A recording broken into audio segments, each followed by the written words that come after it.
కథనం తరముల దరిదాటే స్వరమై పలువురు కొనియాడే కొలమానం.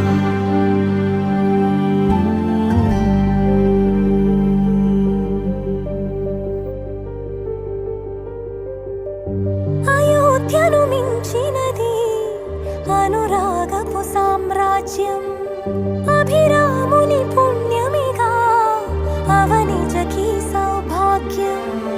తమ విల్లే శోభిల్లే ఆనారిని నేనేలే, పతివ్రతలే ప్రణమిల్లే గుణసుందరివే